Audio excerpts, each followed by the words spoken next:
topics, mental diversity and social approach. For today's sessions, we're going to talk about why Miami Heat will win, and the other video will be why the Lakers would win. So we want to go ahead and highlight that you donate to worthwhile causes, and as always, we have NAACP. Feel free to go ahead and reach out to them. All right, here are the factors on why Miami Heat will win, and let the others win the game against the Lakers for that matter. If KCP, Rondo, Morris, and Green, Caruso will shoot those threes well enough, great. But if I'm Miami, in order to defeat this team, you just need to have these others beat you and not the two-headed monster of Davis and LeBron James. Right. I am baffled on how teams are defending Rondo. I do not understand that they just sag off of him. I understand he's not the best shooter in the world, but that gives him the vision to make these timely passes for these assists. That's actually what he wants. Sag off of me so I see the court. So, D him up, make him put the ball on the floor, and make him create off the dribble or shoot. Because when he's a floor general, of he's just serving who are the cutters, and his teammates know well enough to cut the screen off the ball and so on and so forth, and he will find these right people. So, D him up.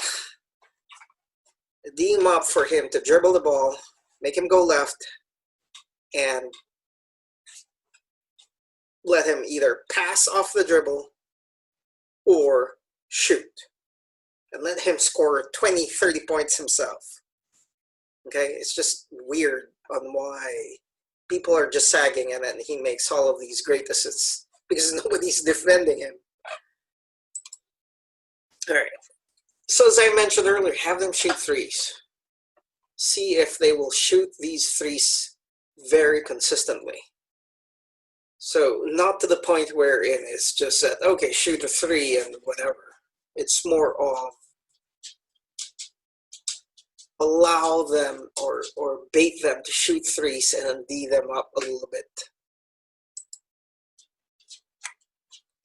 Knowing Coach Spo's strategies, most likely he will do a box and one against James and then possibly triangle and two, wherein two players are on Davis and LeBron James if they're on the floor at the same time, and then form a triangle zone, if you may.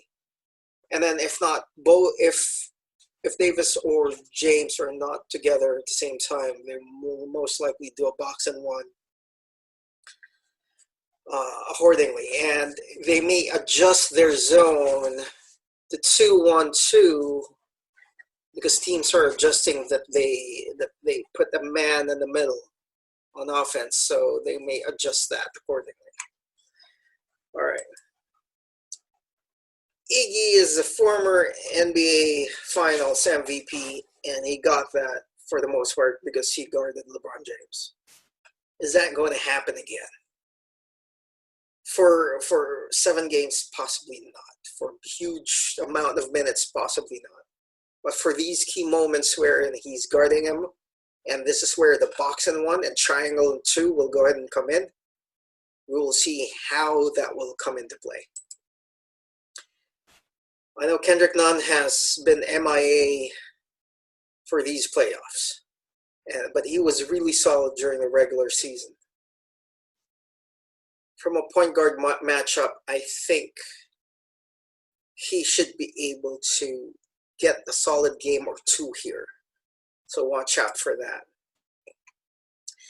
And speaking of threes, let's see if Olynyk or Leonard is able to shoot threes well enough to keep the defense of Davis and all the other bigs